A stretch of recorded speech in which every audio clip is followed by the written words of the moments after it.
오늘 우리에게 주시는 하나님의 말씀은 사도행전 7장 54절에서 8장 3절까지입니다.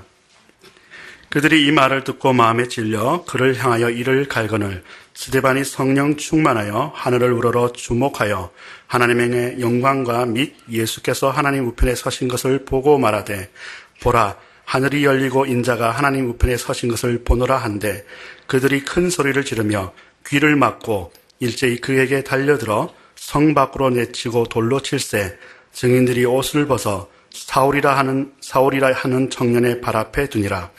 그들이 돌로 스데반을 치니 스데반이 부르짖어 이르되 주 예수여 내 영혼을 받으시옵소서 하고 무릎을 꿇고 크게 불러 이르되 주여 이 죄를 그들에게 돌리지 마옵소서 이 말을 하고 자니라. 사울은 그가 죽임당함을 마땅히 여기더라. 그날에 예루살렘에 있는 교회에 큰 박해가 있어 사도 외에는 다 유대와 사마리아 모든 땅으로 흩어지니라. 경건한 사람들이 스데반을 장사하고 위하여 크게 울더라. 사울이 교회를 잔멸할새 각 집에 들어가 남녀를 끌어다가 옥에 넘기니라. 아멘. 예수님을 십자가에 못 박아 죽였던 유대인들이 예수님의 부활하심과 그리스도 되심을 선언하는 스데반마저 죽이고자 했습니다. 그들은 돈으로 거짓 증인들을 매수해서 스데반을 거짓 모함하여 산헤드린 법정으로 끌고 갔습니다. 산헤드린 법정은 유대교 최고 의사 결정 기구로서 예수 그리스도에게 신성 모독죄로 십자가형에 처할 것을 결의했던 바로 그 법정이었습니다. 스데반은 자기 앞에 있는 유대교 최고 지도자들 앞에서 전혀 주눅들지 않았습니다. 스데반은 그들이 무엇을 잘못 생각하고 있는지, 무엇을 그릇 행해 왔었는지를 거침없이 지적하고 질타했습니다. 스데반은 정치 연설이나 교양 강좌를 한 것이 아니었습니다. 눈먼 유대인들에게, 영적으로 눈먼 유대인들에게 생명의 말씀, 진리의 말씀을 선포한 것이었습니다. 유대인들로서는 그때야말로 그릇된 자기 자신을 탈피해서 예수 그리스도 앞에 나아갈 결정적인 순간이었습니다. 그러나 그들은 스데반의 진술에 분기탱천해서 짐승처럼 이를 갈면서 으르렁거렸습니다. 그릇된 자기 잘못을 탈피하기보다는 도리어 자기 이권과 기득권을 지키기 위해서 자기 자신들에게 되돌아가 버리고 말았던 것입니다. 그들이 스데반을 향해서 짐승처럼 이를 갈았다고 하는 것은 스데반마저 죽여버리고 말겠다는 의미였습니다.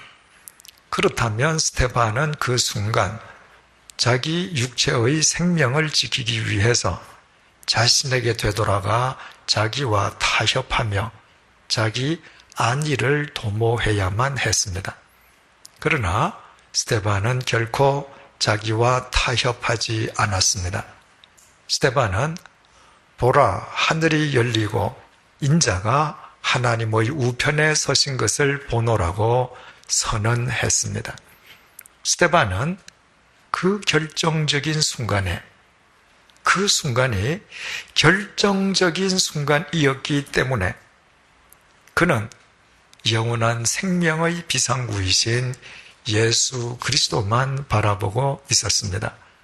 그리고 그의 그 외침은 유대인들이 그들 앞에 서 계신 예수 그리스도를 바라볼 것을 촉구하는 선언이기도 했습니다. 그러나 스데반의 이 선언에 대한 유대인들의 반응을 본문 57절에서 58절이 이렇게 밝혀주고 있습니다. 그들이 큰 소리를 지르며 귀를 막고 일제히 그에게 달려들어 성 밖으로 내치고 돌로 칠세 증인들이 옷을 벗어 사울이라 하는 청년의 발 앞에 두니라. 그들은 짐승처럼 소리를 지르면서 일제히 스데반에게 달려들었습니다. 그리고 그를 성 밖으로 끌고 나갔습니다. 거기에서 돌로 쳐 죽이기 위함이었습니다. 유대인들은 죄인을 처형할 때 반드시 예루살렘 성 밖에서 죽였습니다. 그렇게 함으로써 죄인의 부정으로부터 거룩한 예루살렘 성을 지킬 수 있다고 믿었던 것입니다. 그래서 유대인들은 예수님도 예루살렘 성 밖 골고다에서 십자가에 못 박아 죽였고, 지금 스데반 역시 성 밖으로 끌고 나갔던 것입니다. 유대인의 관습은 죄인을 돌로 쳐 죽일 때 그 죄인의 죄를 고발한 증인이 가장 먼저 돌로 치게 되어 있었습니다. 그래서 본문 속에서도 스데반을 고발했던 증인들이 먼저 등장하고 있습니다. 그들은 돈으로 매수되었던 거짓 증인들이었습니다. 거짓 증인들은 관습에 따라서 스데반을 먼저 돌로 치기 위해서 자신들의 겉옷을 벗은 뒤에 사울이라는 청년의 발 앞에 자신들의 옷을 내려놓았습니다. 율법의 해석서인 미시나는 유대인들이 돌로 죄인을 쳐 죽일 때 그 방법을 상세하게 서술하고 있습니다. 가장 먼저 첫 번째 증인이 나가서 죄인을 무릎 꿇린 뒤에 왼손으로 죄인의 뒷머리를 잡고 오른손에 쥐어져 있는 돌로 죄인의 머리를 쳐서 쓰러뜨립니다. 그러면 두 번째 증인이 나가서 돌을 들어 죄인의 가슴을 내려칩니다. 그와 동시에 그곳에 모여있는 모든 유대인들이 일제히 죄인을 향해 돌을 던지게 됩니다. 결국 죄인은 돌 세례 속에서 처참하게 피투성이가 되어 죽게 됩니다. 본문 속의 스데반 역시도 그와 같은 방식으로 돌에 맞아 죽었음은 두말할 나위가 없습니다. 그런데 스데반을 가장 먼저 돌로 쳤던 증인들이 자신들의 겉옷을 벗어서 사울이라는 청년의 발 앞에 내려놓았다고 하는 것은 바로 그 순간 사울이 그곳에 모여있는 유대인들 제일 앞에, 다시 말씀드리면 돌에 맞는 스데반과 가장 가까운 거리에 있었음을 의미합니다. 따라서 스데반과 가장 가까운 거리에 서 있던 사울은 스데반이 어떻게 돌에 맞아 어떻게 죽어갔는지를 가장 지근 거리에서 볼 수 있었습니다. 구체적으로 말씀드리면 첫 번째 증인이 나와서 스데반의 뒷머리를 잡고 돌로 머리를 때려 쓰러뜨리고, 두 번째 증인이 돌로 스데반의 가슴을 찢고, 나머지 유대인들이 스데반을 향해서 돌 세례를 퍼부음에 그가 피투성이가 되어 숨이 넘어가는 그 전 과정을 사울은 누구보다도 가까운 거리에서 누구보다도 똑똑하게, 누구보다도 정확하게 목격했던 것입니다. 그뿐 아니라 지난 시간에 말씀드린 것처럼 숨이 넘어가는 순간에 스데반이 자신이 믿는 예수 그리스도에게 자신의 영혼을 맡겨드리면서 자신들에게 돌을 던지는 유대인들도 예수 그리스도 안에 회개하고 죄 사함 받기를 탄원하는 마지막 모습도 그는 생생하게 지켜보았습니다. 이처럼 처음부터 끝까지 사울이 가장 지근 거리에서 모든 광경을 목격하는 가운데 스데반은 돌에 맞아 죽었고, 그의 죽음에 대해서 본문 8장 1절은 이렇게 증언하고 있습니다. 사울은 그가 죽임당함을 마땅히 여기더라. 사울은 스데반이 그렇게 돌에 맞아 죽는 것을 당연하게 생각했습니다. 누구보다도 열혈 유태교 신봉자였던 사울에게 성전과 율법을 모독한 사람은 그가 누구든지 돌에 맞아 죽어 마땅한 죄인이었기 때문입니다. 그래서 본문 8장 3절도 이렇게 증언하고 있습니다. 사울이 교회를 잔멸할새 각 집에 들어가 남녀를 끌어다가 옥에 넘기니라. 사울은 계속해서 그리스도인들을 핍박했다는 말입니다. 이렇게 해서 우리가 26주째 살펴보고 있는 사도행전 7장은 막을 내리게 됩니다. 그런데 여기에서 이상한 점을 하나 발견하게 됩니다. 사도행전 7장은 총 60절에 이르는 대단히 방대한 분량의 내용을 다루고 있습니다. 더 구체적으로 말씀드리면 사도행전 7장은 총 28장으로 구성되어 있는 사도행전 중에서 가장 긴 장이고 성경 전체를 통틀어서도 가장 긴 장 중의 하나로 분류되고 있습니다. 내용이 긴 만큼 사도행전 7장에 등장하는 사람도 대단히 많습니다. 스데반을 거짓 모함으로 산헤드린 법정으로 끌고 갔던 유대인 무리들이 있었습니다. 그들로부터 돈으로 매수당했던 거짓 증인들이 있었습니다. 스데반을 신문했던 산헤드린 법정은 71명의 의원으로 구성되어 있었습니다. 그 법정에는 물론 방청객들도 들어갈 수 있었습니다.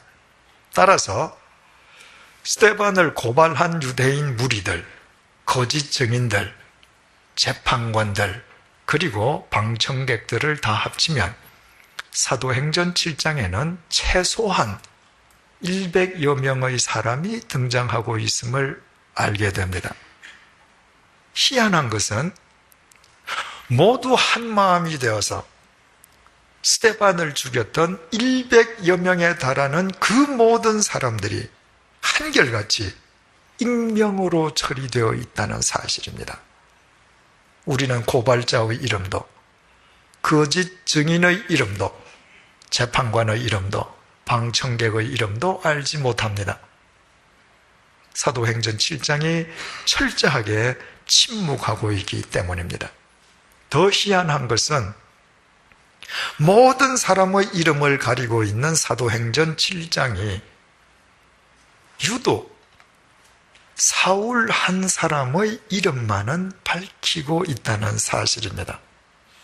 사울은 산헤드린 법정의 의장인 대제사장이 아니었습니다. 제사장도 아니었습니다. 경륜이 깊은 유대교 원로도 아니었습니다. 그는 아직도 나이가 새파랗게 젊은 청년이었습니다. 그런데 유대교 최고 지도자들이 다 한자리에 모여있고 그들은 다 익명인데 반하여 가장 젊은 청년인 사울의 이름만은 거명이 되어 있습니다. 그 이유가 대체 무엇이겠습니까? 바로 이 사울은 사도행전 9장에서 주님의 부르심을 받아 나중에 바울이 된 그 사울입니다. 이를테면 사울의 본격적인 이야기는 사도행전 9장에서부터 시작되는 것입니다.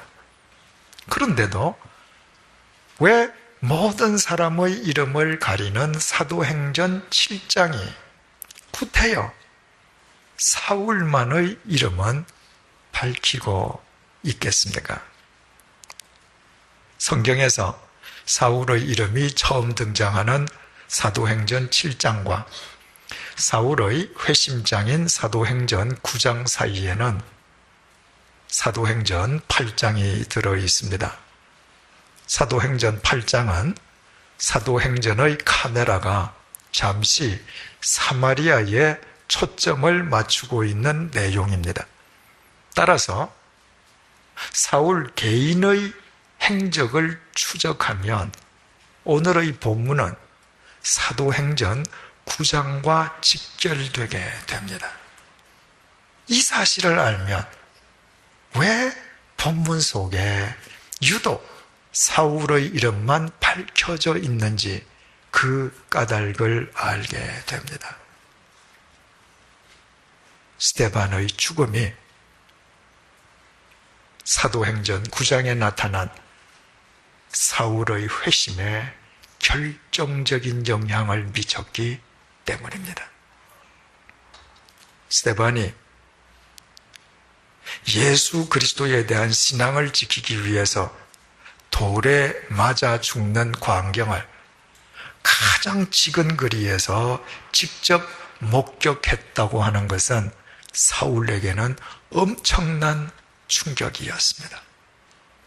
돌에 맞아 피투성이가 되어 죽으면서까지도 예수 그리스도에 대한 신앙을 철회하지 않고 도리어 예수 그리스도에게 자기 영혼을 의탁하는 스데반의 최후의 모습은 예수 그리스도를 부정하던 사울에게는 충격 그 자체였습니다.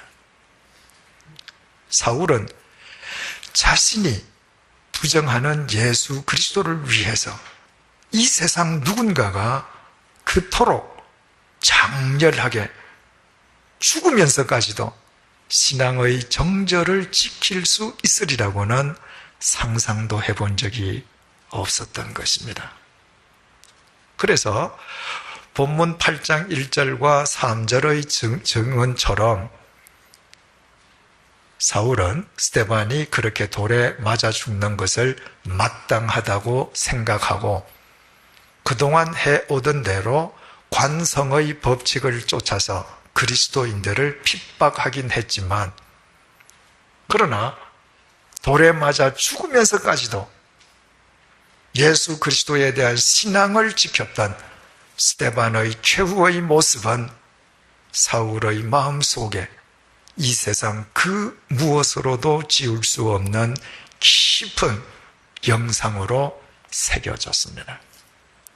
그리고 그것이 다마스쿠스를 향하는 길 위에서 분명히 사울이 일행과 함께 있었음에도 불구하고 오직 그 혼자만 주님의 음성을 듣고 회심하게 된 결정적인 동기가 된 것이었습니다. 그렇다면 우리는 스데반을 죽이려고 했던 100여 명에 달하는 모든 유대인들을 익명으로 처리하면서 유독 사울의 이름만을 공개한 사도행전 7장이 우리에게 주고자 하는 메시지가 무엇인지 확연히 알게 됩니다. 사울이 주님을 알기도 전에, 아니, 사울이 주님을 대적할 때, 그때부터 성령님께서는 사울에게 구원의 손길을 내밀고 계셨고 그를 위해 치밀하게 역사하셨다는 것입니다. 성령님께서 사울을 위해서 이처럼 미리 구원의 은혜를 베풀어 주셨던 예는 이미 사도행전 4장에서도 확인했던 바가 있습니다.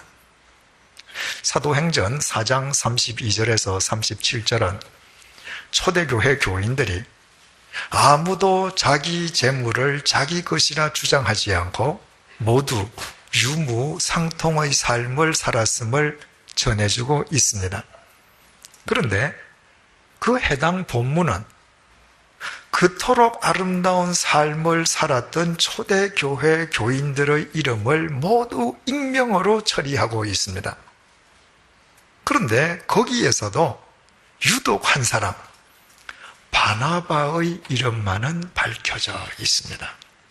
왜 모두가 익명인데 바나바의 이름만 공개되어 있는지 우리는 7개월 전 해당 본문을 살펴볼 때 그 해답을 생각해 본 적이 있었습니다.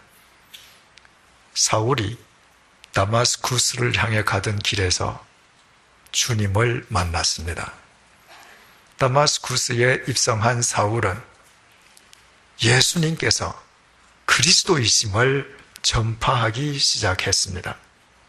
그러자 다마스쿠스에 있는 유대교 신봉자들이 사울을 가만히 두지 않았습니다.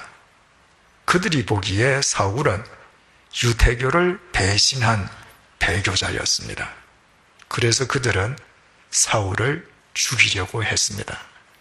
가까스로 자신의 목숨을 건진 사울은 3년간 아라비아 광야에서 홀로 경건 훈련을 거친 뒤에 예루살렘으로 상경합니다. 그곳에 있는 사도들과 함께 복음을 전하기 위함이었습니다. 하지만 사울의 생각과는 달리 예루살렘에 있는 그리스도인들 가운데에 사울을 환영하는 사람은 아무도 없었습니다. 그곳에 있는 그리스도인들이 사울의 회심의 진정성을 믿어주지 않았습니다. 이를테면 사울의 회심을 교회를 일망타진하기 위한 위장 전술 정도로 의심하고 있었던 것입니다. 바로 그때 사울의 회심을 보증해 준 사람이 바나바였습니다. 당시 예루살렘 교회에서 주요 역할을 담당하고 있던 바나바의 신원 보증에 의해서 사울은 비로소 예루살렘 교회의 문턱 안으로 들어갈 수 있었습니다. 하지만 예루살렘에 있는 유대교 신봉자들도 배교자인 사울의 목숨을 노리기는 매 한 가지였습니다. 사울은 어쩔 수 없이 자신의 고향인 다소로 낙향해서 무려 13년을 칩거해야만 했습니다. 전도 유망했던 한 젊은이가 어느 날 갑자기 낙향해서 13년 동안 아무것도 할 일 없이 칩거하고 있다면 그의 인생은 그것으로 끝나버린 것과 같습니다. 그런데 마치 실패자였던 것 같은 그 사울을 새로운 인생길, 즉 목회자의 길로 이끌어낸 사람도 바나바였습니다. 안티옥 교회의 담임 목사가 된 바나바가 목회에 관한 한 전혀 무경력자인 사울을 자신의 동력자로 불러준 것이었습니다. 그리고 1년 뒤에 사울이 주님의 명령을 받아서 최초의 세계 선교를 향한 첫 발을 내디딜 때 그 최초의 해외 선교팀의 팀장이 바로 바나바였습니다.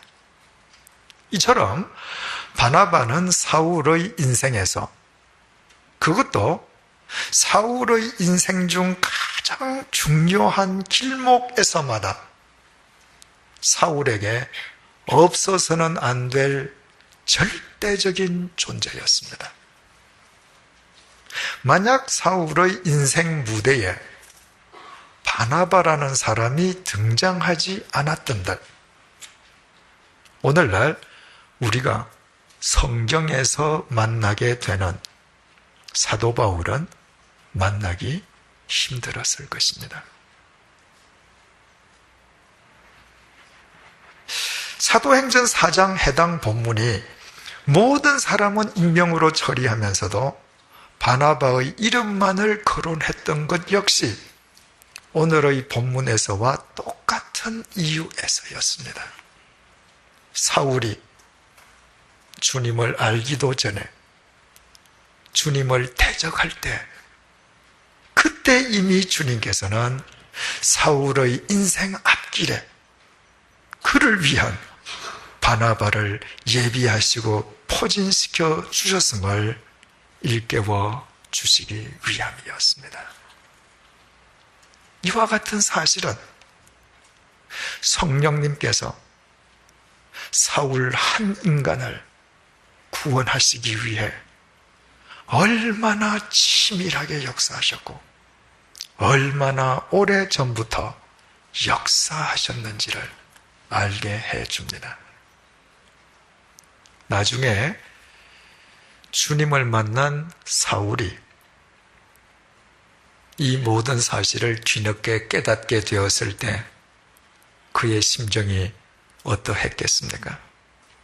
자신이 가장 악랄하게 예수 그리스도에게 대적하고 가장 잔인하게 그리스도인들을 핍박할 그때 성령님께서 이미 자신의 인생 앞길에 바나바를 예비해 두시는 은혜를 베풀어 주셨을 뿐만 아니라 피투성이가 되어 돌에 맞아 죽으면서까지 예수 그리스도에 대한 신앙을 지키기 위해 스데반이 순교하는 현장을 가장 가까운 거리에서 목격하게 하심으로 결국 자기 자신을 주님 앞에 굴복하게 해주신 성령님의 은혜를 깨달았을 때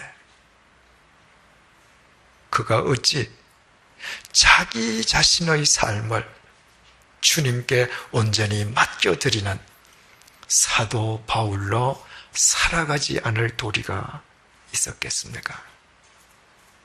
그와 같은 삶을 살아가는 사울의 인생길에서 이 세상 무엇이 위협이 될 수 있었겠습니까?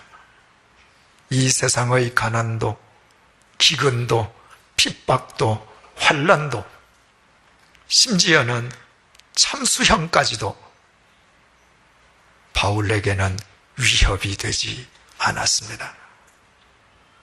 그 역시 성령님의 조명 아래에서 오직 생명의 비상구이신 예수 그리스도만 바라보며 살아가는 그리스도인이 되었기 때문이었습니다.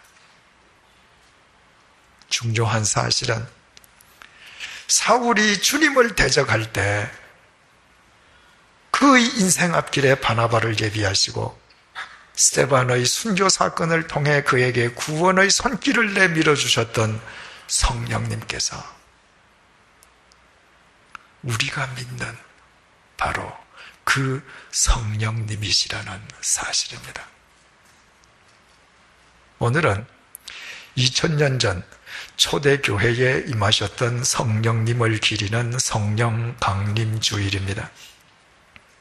2000년 전에 이 땅에 임하셨던 성령님께서는 지금 어디에 계십니까? 바로 우리 가운데 임해 계십니다. 그 증거가 어디에 있습니까? 우리가 구원받은 그리스도인으로 이 자리에 앉아 있다는 것 자체가 그 증거입니다. 성령님께서 마치 사울에게 그렇게 하셨던 것처럼 우리가 주님을 알기도 전에 우리를 구원하시기 위해 우리 인생 앞길에 그 숱한 바나바를 포진시켜 주시지 아니하시고 우리의 삶 속에 숱한 사건을 연출해 주시지 않으셨던들 우리가 결코 구원받은 그리스도인으로 이 자리에 앉아 있을 수는 없을 것이기 때문입니다. 이 사실을 깨달으면 그리스도인들은 성령님 안에서 자신의 삶이 신비하기 그지없음을 알게 됩니다. 아침마다 동터오는 눈부신 태양이 신비하고 저녁 하늘을 붉게 물들이는 황혼이 신비하고 봄이면 어김없이 온갖 꽃들이 피어나고 하늘의 각종 새들이 날아다니기에 우리의 삶이 신비한 것은 결코 아닙니다. 우리가 주님을 알기도 전에 신비한 당신의 섭리하심으로 우리를 구원하신 성령님께서 우리와 함께 하시기에 태양이 떠오르지 아니해도 폭풍이 몰아쳐도 꽃 한 송이, 새 한 마리 없는 사막 한가운데에서도 우리의 삶은 신비할 수밖에 없습니다. 당신의 신비한 섭리로 우리를 구원하신 성령님께서 우리가 아무리 보잘것없어도 우리를 통해 당신의 신비한 섭리를 펼치심을 알기 때문입니다. 그래서 본문 속 사울이 나중에 바울이 된 뒤에 로마서 11장 33절을 통해서 이렇게 고백했습니다. 깊도다 하나님의 지혜와 지식의 풍성함이여 그의 판단은 헤아리지 못할 것이며 그의 길은 찾지 못할 것이로다. 우리말 깊도다로 번역된 헬라어 바토스는 신비라는 의미입니다. 천지를 창조하신 하나님의 신비한 지식과 지혜, 그분의 신비한 판단과 섭리와 능력을 이 세상 어느 인간이 감히 헤아릴 수 있겠습니까? 그 신비하신 하나님의 영이신 성령님께서 우리와 함께 하시니 그분 안에서 우리의 삶은 신비할 수밖에 없지 않겠습니까? 이미 말씀드린 것처럼 사울은 분명히 일행이 있었음에도 그날 그 현장에서 사울 홀로 구원받았습니다. 그 사실을 생각하면 생각할수록 사울 자신의 삶이 얼마나 신비스럽게 여겨졌겠습니까? 우리들 역시 마찬가지 아닙니까? 성령님 안에서 자신의 삶 자체가 신비스러움을 깨닫는 자는 나아가 성령님과 함께 동행하는 자에게는 결코 실패가 있을 수 없다는 사실도 깨닫게 됩니다. 성령님의 조명 안에서 세상과 사건과 사물을 보는 관점이 달라지기 때문입니다. 2000년 교회 역사상 최초의 집사로 세움을 받았던 스테반이 이 세상에서 이룬 일이 대체 무엇입니까? 그는 가시적인 성과나 업적을 단 하나도 남기지 못했습니다. 그가 한 일이라고는 고작 예수 부활을 외치다가 산헤드린 법정에 끌려가서 신문 받고 돌에 맞아 피투성이가 되어 죽은 것뿐입니다. 세상의 관점에서 본다면 스테반이야말로 실패자 중의 실패자에 지나지 않습니다. 그러나 그것이 과연 사실입니까? 스테반의 인생은 실패로 끝났습니까? 결코 아닙니다. 스테반의 죽음은 사울이라는 청년의 회심에 결정적인 영향을 미쳤습니다. 그 사울이 대체 누구입니까? 신약 성경을 3분의 1이나 기록한 성경 역사상 가장 위대한 사도 중의 한 명입니다. 스데반, 그가 없었던들 사울의 회심도 사도 바울도 불가능했을 것입니다. 어디 그뿐입니까? 그의 육체의 생명은 돌에 맞아 죽었을 망정, 그가 믿은 예수 그리스도 안에서 영원한 생명을 얻은 스데반은 오늘도 우리를 참된 신앙의 자리로 인도해주는 길잡이로 살아 있습니다. 그는 결코 실패자가 아니었습니다. 그는 예수 그리스도 안에서 성령님의 조명 안에서 영원한 복음의 승리자가 되었습니다. 스데반이 죽음까지 무릅쓰며 영원한 복음의 승리자가 될 수 있었던 것은 본문 55절에 의하면 그가 죽는 순간까지도 성령 충만한 사람이었기 때문입니다. 그는 성령님의 조명 아래에서 성령님의 관점으로 세상을 보는 사람이었습니다. 그는 성령님의 빛 속에서 세상 사람이 말하는 성공이 참된 성공이 아니요, 세상 사람들이 실패라고 두려워하는 것이 실패가 아님을, 육체의 죽음이 끝이 아님을 그는 확연히 보았기에 죽음을 두려워하지 않았고 영원한 복음의 승리자가 될 수 있었습니다. 참수형을 당해 비참하게 죽어간 사도 바울에 의해 로마 제국의 역사가 새로워졌던 것 또한 같은 이유에서였습니다. 사랑하는 교우 여러분, 세상이 성공이라고 부르는 것에 현혹되지 마십시다. 세상 사람들이 실패라고 말하는 것을 두려워하지 마십시다. 성령 강림주의를 맞이하여 신비한 당신의 섭리하심으로 우리를 구원해 주신 성령님에 대해 깨어 있으십시다. 그 성령님의 빛 속에서 성령님의 관점으로 이 세상을 살아가십시다. 그때 우리는 이 세상에서 결코 실패하지 않는 신비의 샘으로 살게 될 것입니다. 기도하시겠습니다. 오늘 성령 강림주의를 맞이하여 2000년 전 이 땅에 강림하신 성령님께서 지금 우리와 함께하고 계심을 재확인시켜 주셔서 감사합니다.